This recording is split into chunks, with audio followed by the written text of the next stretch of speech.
from St. Louis Public Radio. This is Politically Speaking.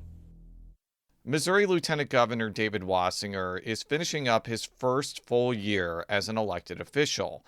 And the Republican statewide office holder has a lot of thoughts about changing state laws around protecting senior citizens and changing rules about how the Missouri Senate operates. Wasinger joins us on the latest episode of Politically Speaking, so let's hit the music. This is the Politically Speaking podcast, the definitive show about Missouri politics. Let's go back to some of those policies, to that peace and prosperity that we had some 4 to 5 years ago. Everywhere is Democrat country once this Democrat's been there. There are a lot of things in Washington that are very bipartisan, including some bills that I've already gotten passed. And I think it works best when you can see both sides, but you have to pick one, and I firmly align with the Republicans. But certainly, I think if she's running against one of the crazy dudes, certainly it's going to be a lot easier. But I'll take wisdom in age and a few missteps in oral over somebody who has no substance. I believe that you represent the party's values and you move forward, and that's what I have done.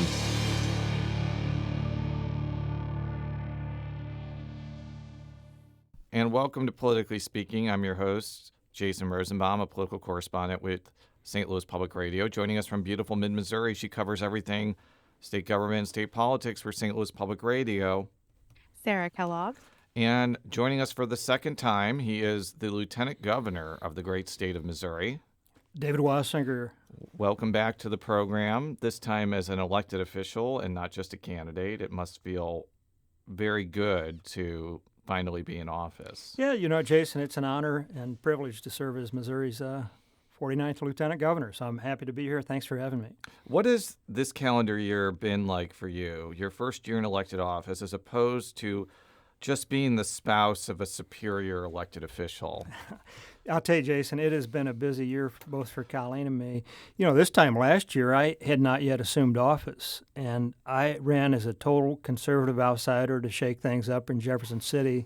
So after I won, I had to hire a staff. I knew no one in Jefferson City for the most part, so I had to walk in blind, much like President Trump did. We ended up hiring a great staff. But decorating the office, Colleen, my wife, had to come in and, decorate our office, pick out furniture. We had to get ready for an inauguration, which is a wedding on steroids and then some. And then we had to jump in. The legislature, Governor Kehoe, gavelled in the state Senate on January 8th. He was president of the Senate or lieutenant governor at the time. The legislature, I didn't get sworn in until January 13th. So the ship had sailed for the state legislature. So I walk in on January 13th to preside over the Missouri State Senate. Almost all these folks don't know me. I don't know them. So we're walking in, getting to know one another. So it was refreshing to come in and get a fresh face for a lot of them. So we've enjoyed it. It's been a wild ride the last year. The Lieutenant Governor's office in Missouri doesn't have the most defined duties, but that gives the office holder the ability to make it what they want. How have you tried to reshape the Lieutenant Governor's office in your vision? Well, I serve on a lot of boards and commissions, and you're right. You can kind of formulate the office and the vision you want to be. We focused over the course of the last year really on 3 core issues, and that is seniors, veterans, and then tourism. We've really focused on those 3 areas. I serve on a lot of boards and commissions, but those are areas we've really, really focused on. And we've renamed, let's start with tourism. We have the Lake of the Ozarks boat shootout, which draws over 100,000 people to the Lake of the Ozarks, largest powerboat race in the world. We had several years ago, or a couple of decades ago, it had been named the Lieutenant Governor's Cup. They approached me. We've renamed that the Lieutenant Governor's Cup. So we have the largest powerboat race now in which our office is very, very actively involved. We've done a lot. We've got a lot coming up this year in St. Louis and in Missouri. We've got the World Cup over in Kansas City. We have America 250 celebrating here in St. Louis. I think we may have the 4th largest celebration in the country here in St. Louis. And then we've got Route 66, which is the 100th anniversary. So we're in the process of tying that in with another program I'm involved in by Missouri. So we're trying to sponsor or get a roadmap together so when international tourists come over for the World Cup, they'll be able to drive Route 66 and see some of the Buy Missouri businesses that are part of our program. earlier this year, you gained a lot of attention for saying that the Missouri Senate, which you preside over, needed to change its rules. But before we get to the reaction to that, what sort of things do you think need to be changed in that chamber? Well, their symptom is what I mentioned to the Senate. I sat back for 100 days, Sarah, and watched this unfold. And I think the perception among Missourians, and I say probably 80 or 90% of Missourians, is that, and I had that perception prior to taking office, is our Missouri state legislature is dysfunctional. Well, I had a front row seat, and I watched the Missouri Senate for 100 days. It is dysfunctional. And the big symptom is our Missouri Constitution has morphed into something about the size of the Holy Bible. The United States Constitution is real small, so we now have, whether you're for or against it, marijuana in the Missouri Constitution because the legislature couldn't get anything done. We have online gaming, which is a very fluid thing, now embedded in the Missouri Constitution. So to the extent that needs to be tinkered with, it needs to go back and we need to amend the Missouri Constitution. And that is a red light that the Missouri legislature is dysfunctional, and a lot of it, I think this has gone on for years, is I won't direct at any particular senator because I don't think it's any particular senator's fault. It's the Senate rules which allow this dysfunction to take place. We've analyzed this. We've reached out to other lieutenant governors who serve as the president of the Senate to make sure we're not missing anything, and their prognosis is also this is very dysfunctional, unusual. So we are not using the best practices or the best rules in Missouri, and that's why it's so dysfunctional and why the Missouri Constitution has morphed into something the size of the Holy Bible. Okay, so when you say dysfunctional, what issues do you see with how the Senate functions? Well, let me give you one example. So this is kind of the tipping point. So at one day, each day you start out the Senate by approving a journal, which is basically the minutes from the prior day. So the minutes will provide President Wasinger presiding, just as whether you're in any board, President Wasinger presiding. One day for 2.5 hours, they argued whether or not it should say President Wasinger presiding or President David Wasinger presiding. And sat there and listened to that for 2.5 hours, and it just goes on and on. So that was kind of a tipping point, and it's not a one-offer. I mean, this goes on every day just about in the Missouri State Senate. I think you'll witness it this upcoming session. And if Missourians, and a lack of transparency, so almost every legislative body in the country allows you to video, provide some transparency in their Senate, respective legislative body in the Senate. That's not allowed in the Missouri. And if some of the Missourians saw what was taking place in our Missouri State Senate, I think their perception that the place is dysfunctional, I think those perceptions would be confirmed. So the long and short of it, I one day, just announced to the Missouri State Senate, no particular senator, that I think that we need to take a good hard look at these Senate rules, and I still feel that way. So what changes would you want to make in particular, and is that something that you have the ability and authority to do as Lieutenant Governor? No, I cannot take a magic wand. This would have to be done by the Senate, but I can, certainly lead the charge and use it as a platform for change. I'll give you one example. We have an unlimited filibuster. So if you look over in the United States Senate, they have a filibuster, but it requires 60 votes in order, to bust the filibuster, which you've seen how often that happens in the United States Senate. Not very often. Well, we're not allowed to, you don't have what's called a motion for closure where you can shut off the debate after a certain period of time. You want it to remain a slow, deliberative body to allow debate so you don't turn into the House of Representatives. But at some point, most states, to the extent they even have a filibuster will allow a motion for closure similar to the United States Senate. So if you reach a two-thirds, let's assume a two-thirds vote in the Missouri Senate, which is a heavy lift, to get two-thirds of the Senate to vote that we close off debate, that's a very heavy lift to get done. So those simple type of rules could be, I think, would be go a long ways toward resolving some of this dysfunction in the Missouri Senate. But doesn't the Missouri Senate have that with the previous question, or do you see that different from what's the U.S. Senate is. Yes, I do. The previous question, which was utilized here in this last session a few times, requires a simple majority, and it just shuts down. You saw it where no debate was allowed on some of these issues. I don't think we want to turn the Missouri Senate into what many people say the House of Representatives, where it simply requires a simple majority. It's a top-down approach. You jam everything down on a simple majority. You lose that slow deliberative process that the Missouri Senate and other senatorial bodies are allowed to do. So if you were to have a motion for cloture, it wouldn't be a simple majority as the previous question you alluded to requires. It could be a 2/3 vote. So you're not turning into the House of Representatives. It's going to be a heavy lift to get the closure done. But to the extent this is going on where somebody, as it was done, begins reading Little House on the Prairie for 3 days, wasting senatorial time, at some point, this is not germane to what we're trying to get done in the state of Missouri, and you need to shut down the debate. And to the extent 2/3 of the Senate would be agreeable to that, I think Missourians would be delighted to see that.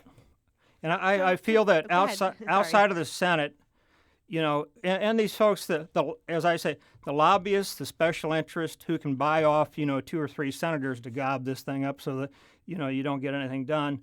And outside of the people, once you get into Senate leadership, you've got the power, and you don't want change. So I think we need to build some consensus. I think the Democrats and, frankly, a number of the Republicans I've talked to, I think there's a groundswell. I think they recognize that the rules do need to be changed. It may not happen this legislative session, but then again it could. But we're going to be laying the groundwork to get those changes done. I think it's a 90-10 issue out in the general public, or an 80-20 issue to get some a better functioning body over in the state Senate. To be frank, none of the senators, particularly the Republican majority, were happy here with your comments. They thought that you were stepping over a line in what traditionally is a ceremonial role as president of the Senate, and think that you don't have the right to dictate how the Senate operates. What do you think about that? Well, I think I don't have a magic wand where I can just unilaterally say, here are what the rules are going to be. I just simply threw that out as a topic of discussion. A lot of them don't even want to discuss it. A couple of them don't even want to discuss it. Several of them came into my office after the fact. But if I can give you 2 thoughts, Sarah, here's where things are. So I made that pronouncement, or suggested those changes. So the people up on the lobbyists, the special interest, and the career politicians were upset. But I went down that day to the basement garage where the Senate audio was streamed. And guess who's giving me a standing ovation? The parking attendants who were listening to the Senate audio. So they finally said, someone is standing up and saying what needs to be said.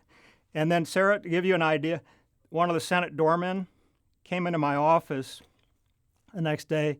He goes, man, you mind walking the halls with me for a few minutes? Which is unusual, very unusual. He came down to I go, are you sure you want to be seen with me? He goes, yeah, man, I want to be seen with you, to get him talking. He goes, finally somebody's saying what needs to be said. So I walked the halls with him, and I said, well, I'm kind of like the spouse that got kicked out on the couch for a couple of nights. I go, you sure you want to be seen with me? And he goes, you know what? The husband's always right. I just want to make sure I understand you on the previous question versus the cloture thing. So you don't think that there should be a motion to cut off debate with a majority vote, correct? Correct.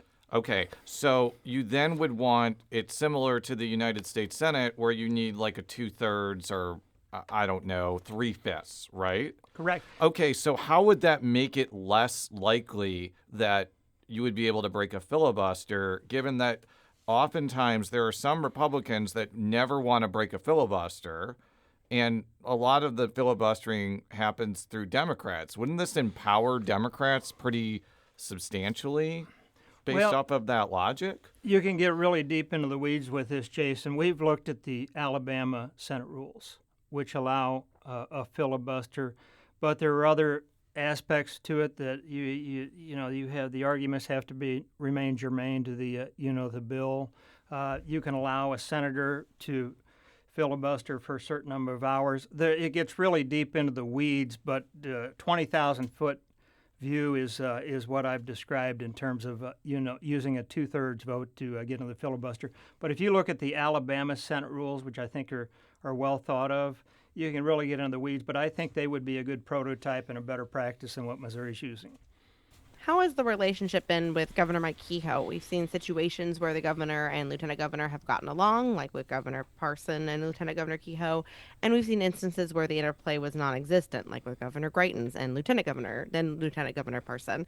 Where does the Kehoe-Wasinger relationship fall on that scale? Good. We get along fine. I just saw Governor Kehoe out at the White House. He and Claudia were out at the White House, so we visited for a while out there. I'm going to be meeting with Governor Kehoe, I think, here in a couple of weeks to get some what his legislative priorities are. He wanted to get together, I think, with the other statewide officials.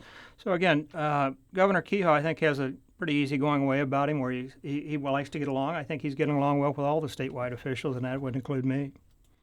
So let's move on to something that you've been busy with over the last several weeks or months, and that is the Senior Protection Tour. One of the things I wanted to talk with you about is some of the things you heard when you were kind of out in the state with Senator Adam Schnelting of St. Charles County. Like, what are you trying to accomplish, and what did you hear from seniors in particular? Well, Jason, when I campaigned for lieutenant governor, this was an issue I campaigned on because my mother, I had some health setbacks and really did not receive the care that she deserved, and it was a very sad and frankly awful situation. And Missouri's lieutenant governor is by state law, is the official advocate for seniors. So I've taken this to heart on both a personal and also, it's part of my duties as lieutenant governor. I sat down to have coffee with Senator Schnelting prior to taking office. He and I talked, and this was the issue that bubbled to the surface because he had a parent that also had some issues. Actually, one of his parents passed away, he thinks, because of some abuse and neglect that took place in a senior living facility. So he and I had a forum in St. Charles County to address, in which we invited a number of folks to discuss the issues. The forum was so well received, we took it statewide.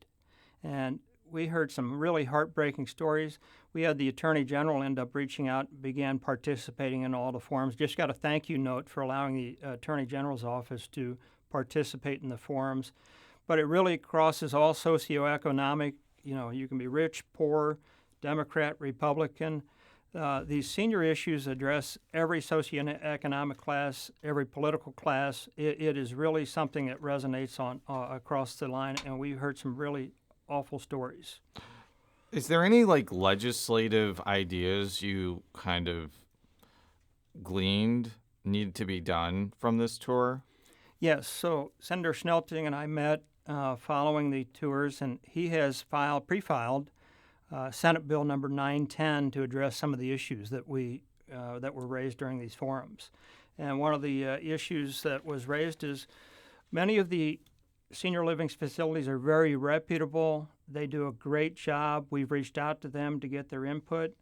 But some of these senior living facilities are frankly kind of spotty, where they will have shell companies where they set up these LLCs to run the operating company. They will have an LLC for the real estate company. They will not have insurance. So if and when something goes wrong, they end up getting a claim filed against them. They just plead poverty because they have nothing there.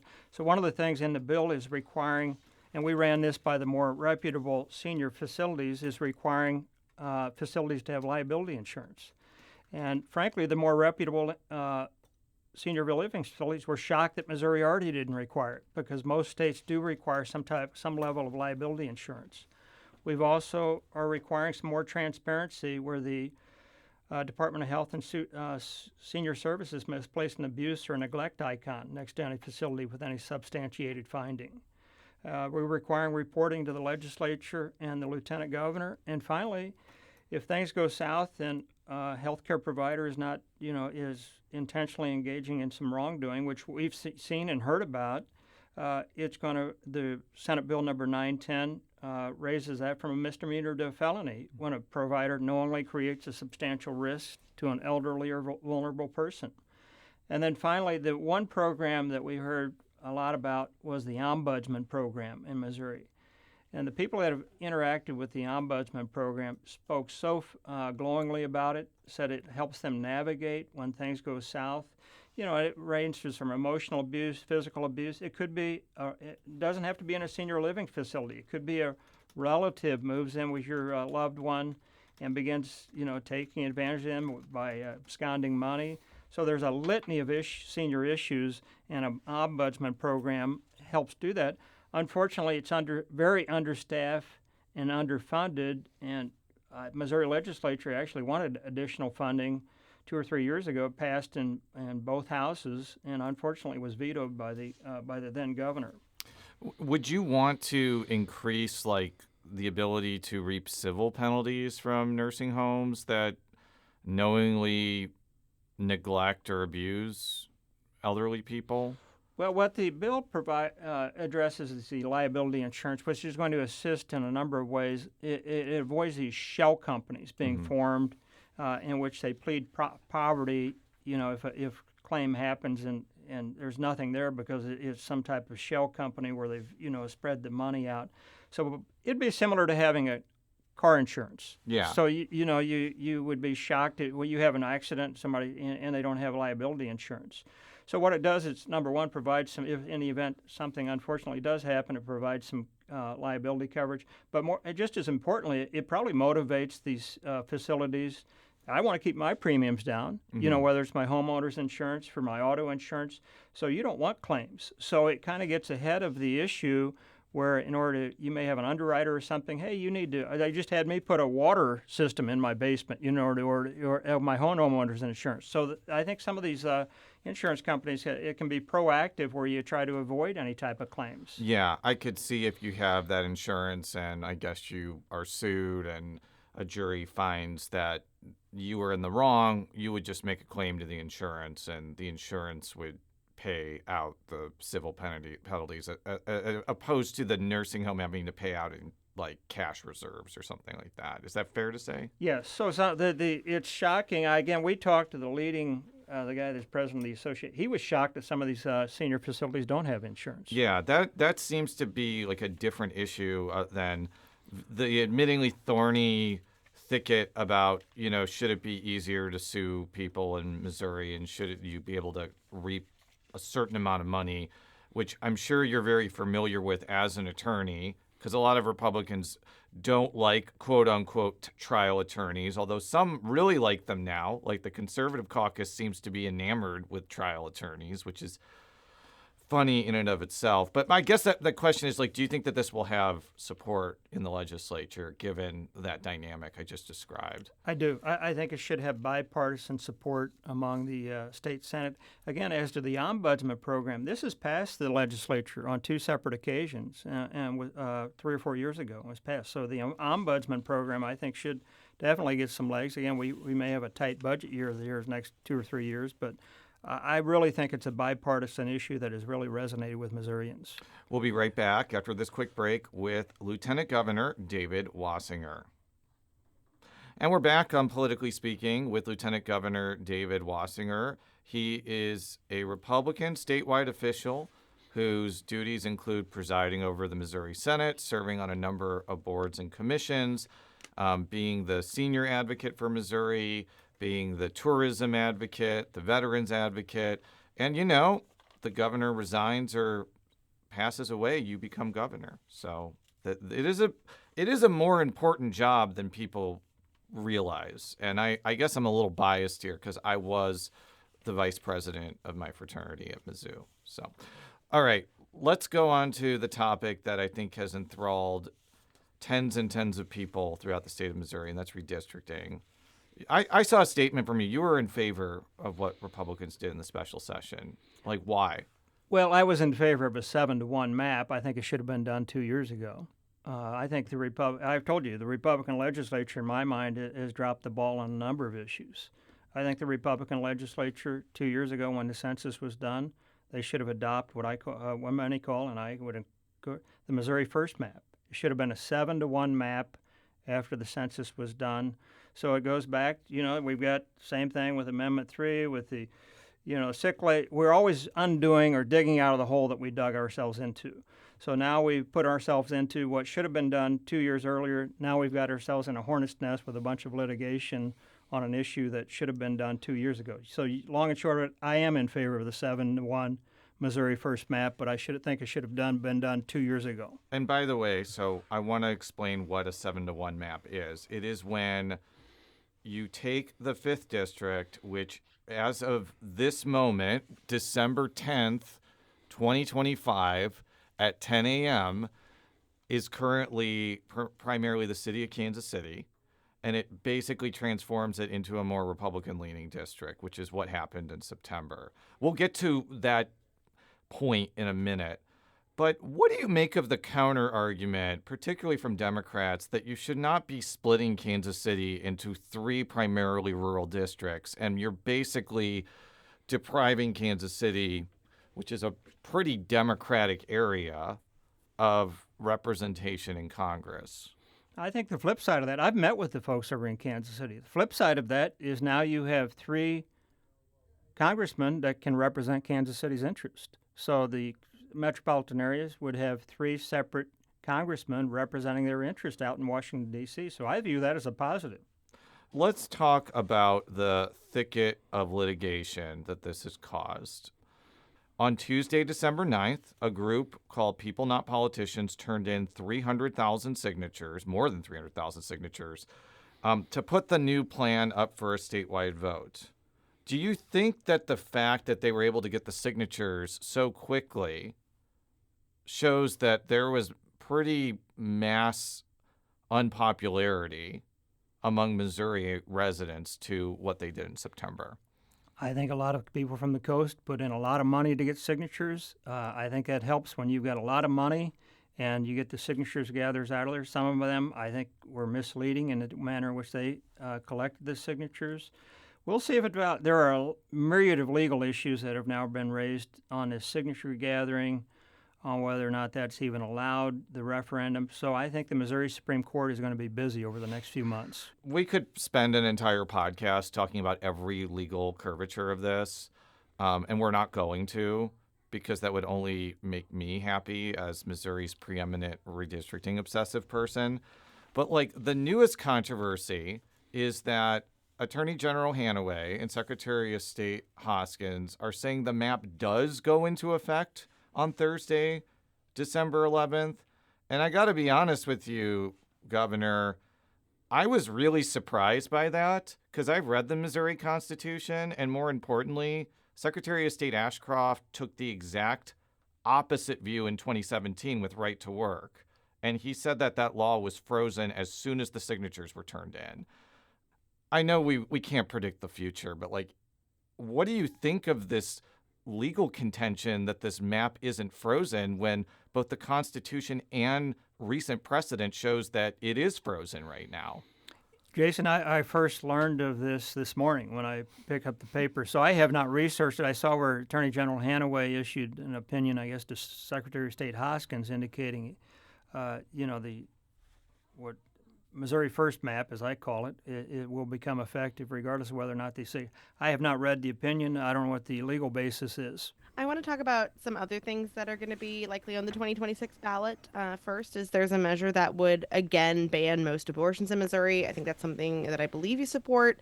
Why do you think voters should decide on this issue when they voted for it a year ago? I think they were misled a year ago with what was then the Amendment 3. I think there were a lot of, again, these billionaires from the East and West Coast pump in, Michael Bloomberg being one of them. I think Soros was involved in that. They pump in all this money, put it on the ballot. Again, this is the Missouri legislature not getting their job done, so these billionaires can hijack our Missouri Constitution and put this stuff in our Constitution. So they hijacked our Constitution, put a misleading ballot initiative on where people read it, and unfortunately it barely passed. They put tens of millions of dollars, and frankly, the pro-life folks didn't have a whole lot of money, but it barely passed even with that effort. So I think we need to revisit that issue. So I've been a strong pro-life advocate, so I'm strongly in favor of the new initiative that's being put forward. So the reason why Amendment 3 passed in 2024 in part was because several 100,000 Trump voters voted for it. Some people I talked to, I know many people that Jason talked to, said, they didn't believe in restricting abortion to that degree, even though they agree with Trump on everything else. How are you going to convince these voters that they were wrong? Well, I think President Trump and Ronald Reagan believed in, the exception to rape, incest, and the life of the mother. Prior to this year, we didn't have those. So I think the majority of Missourians probably would vote in favor of banning abortion with those three exceptions, as Donald Trump and Ronald Reagan are supportive of.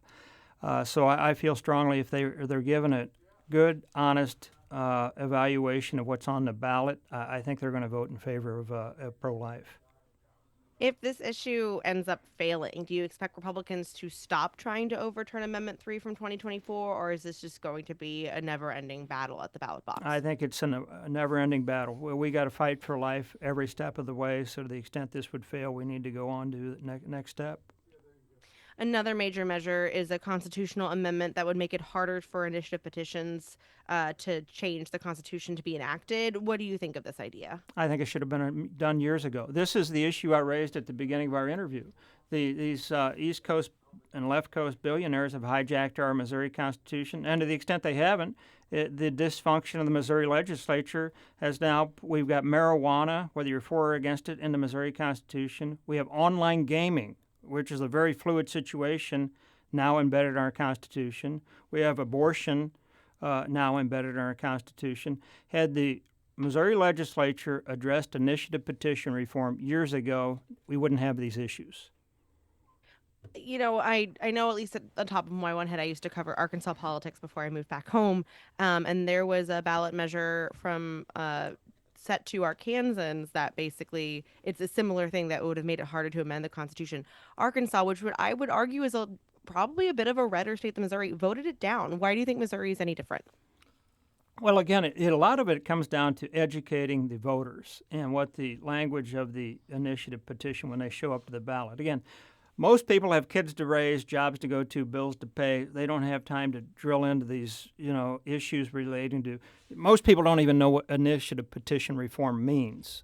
Frankly, they're the ones with common sense and probably have lives to live rather than drill through this political stuff. So explaining to them what exactly initiative petition reform is, how the process to amend the Constitution is currently flawed, requires some time, effort, and money. It's been established that, quite a lot of groups are planning to spend millions of dollars to defeat this proposal. How do you think it will ultimately fare at the ballot box? It goes back to what I've just said. It goes to money and educating and how it's going to appear on the ballot. These East Coast and left coast billionaires, they found a little avenue to turn us into a pro-abortion state, and they're not going to let that go. So they're going to pour millions, possibly tens of millions of dollars into defeating this. So we'll just see how it plays out. Similarly to the referendum, it's all about messaging. It's all about money. It's about educating the voters, and hopefully we'll be able to do that. I do have to chime in here. It seems like the group that's going to spend the most money to defeat the initiative petition measure is the Missouri Association of Realtors. And they're not an East Coast entity. They literally have Missouri in their name. So can you address the fact that not an East Coast group seems to be the most energized about this, and they're willing to spend almost like $10 million to kill this? Sure. They don't want to be taxed. So Governor Kehoe wants to do away with the income tax. And you need to look toward other sources. If you're doing away with the income tax, you need to look towards other sources of revenue. The Missouri Realtors Association is a very powerful lobby. They amended the Constitution where, again, not to get into the weeds, where they've carved out some exceptions as to their industry. Governor Kehoe wants to revise or amend the tax code so we don't have an income tax. And the Missouri Realtors Association doesn't want to be subject to, or there's going to be some fallout from that, and that would probably involve amending the Constitution. So they're going to fight it. Moving back to one more on elections, the only statewide office on the ballot next year is state auditor, and everything else is going to be around the General Assembly elections. How do you think Republicans will fare, especially if the GOP nationally has a bad night in November 2026? I think they should be fine in Missouri. Nationwide, we'll see how it plays out. I'm a fan of Alder Fitzpatrick. I don't know if he has an opponent, whether a Republican or Democrat. He does. Does he? Actually, interestingly, the former director of revenue for St. Louis County is running against him, Quentin Wilson. But keep going, Governor. Okay. Again, I'm very familiar with St. Louis County, and I've never heard of Quentin Wilson. So he will have an opponent, but the opponent, to my knowledge, will not be well known. So I think he should be fine. We'll see how these.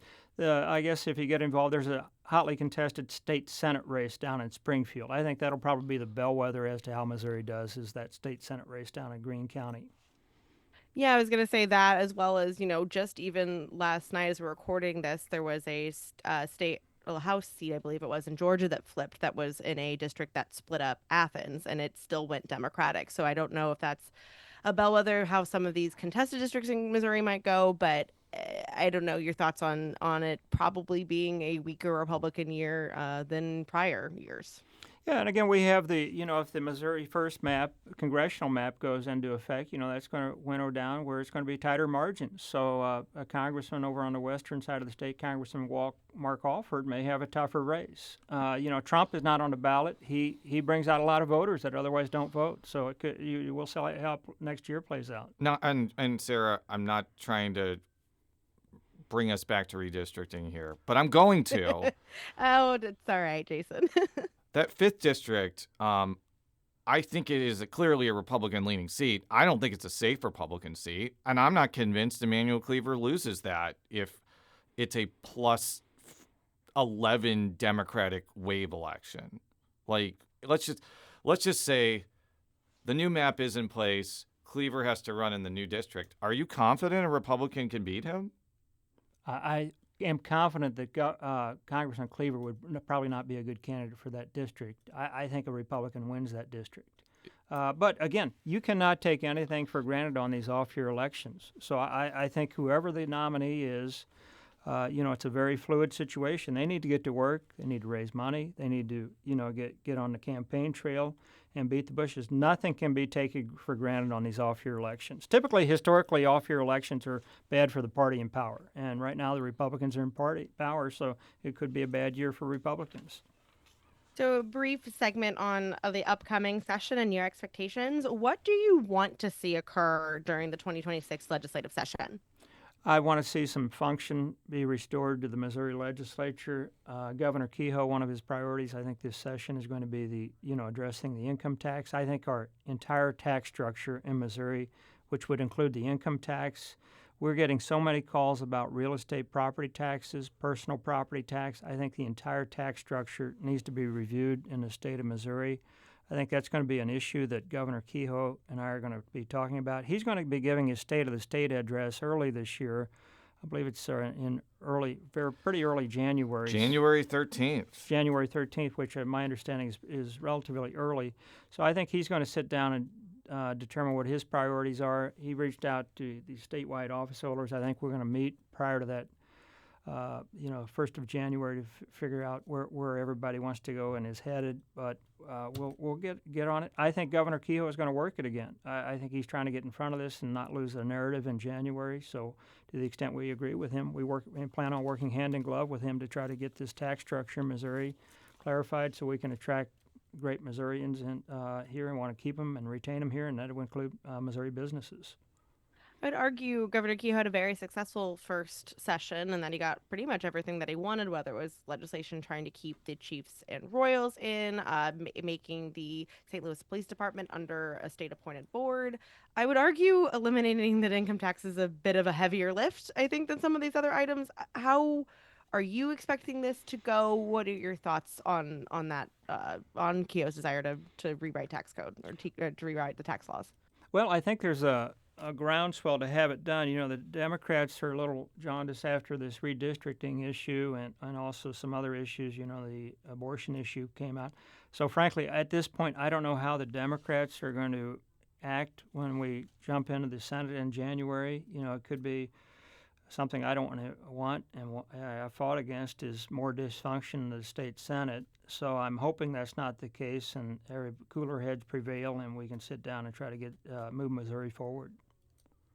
Yeah, that was going to be my next question is despite, earlier comments you made, I from having covered sessions in the last, gosh, this will be my fifth session. I think that the 2025 session actually ran very, very smoothly until the last couple of weeks, comparatively. I mean, with the way it ended and a lot of discontent and anger from Democrats on how that ended, are you really expecting a more productive session this year? Time will tell. I'm cautiously optimistic that, everyone wants to put Missouri and move Missouri forward. And these, it could be this redistricting may still be brewing, in the courts. And we jump in January. I just don't have a sense as to where the personalities are. I don't think anyone does until we show up in January. What other areas of policy do you think the Senate or even just the legislature will focus on in 2026? We still have issues relating to public safety. I think the juvenile code needs to be reviewed. We here in St. Louis, we've had some issues with these juveniles. Here where I'm sitting, I think we've had some issues where there seems to be a revolving door where, a carjacking may take place and, they're released and the next day they're doing another carjacking. So public safety remains a big issue. I think that we're going to have a lot of good things happening in Missouri, though. We've got the World Cup coming. So, again, public safety is going to be a big issue to making sure all these international tourists that are coming into our great state are safe. And I think we just have a tremendous amount of positives taking place in Missouri in 2026. Any policies that you specifically want the legislature to consider? Well, Jason brought up my senior tour, so obviously I want to take a good hard look at Senate Bill number 910 that Senator Schnelting has pre-filed, and we want to fight for our great seniors. So I'm cautiously optimistic that's going to get a lot of legs, and I think it'll get bipartisan support. So that's an issue I'm going to fight for. Well, Governor, thank you so much for joining us on Politically Speaking, and we're looking forward to having you back to hopefully not talk about redistricting. I think after this entire situation, it is sort of like the episode of The Simpsons where Homer is sent to hell, and then a demon continues to feed him donuts over and over and over again, and the demon is surprised that Homer keeps eating the donuts. Have you ever seen The Simpsons at all? I'll tell you what, Bart Simpson's one of my favorites. So Homer, my brother had a big Santa Claus Homer Simpson for Christmas. He'd have a big blow-up outside his house. He loves Homer Simpson. Well, so do my kids. For all of our stories, go to stlpr.org. And Politically Speaking is a product of St. Louis Public Radio, which is part of the University of Missouri St. Louis. And Governor, how can people find you on social media where you want to be found? It's real easy. Just on X or Twitter, it's at David Wasinger, one S in Wasinger, DavidWasinger, or on Facebook. We're very active on Facebook, so you can just type in David Wasinger and you should be able to find us on Facebook. Very good, and until next time, so long.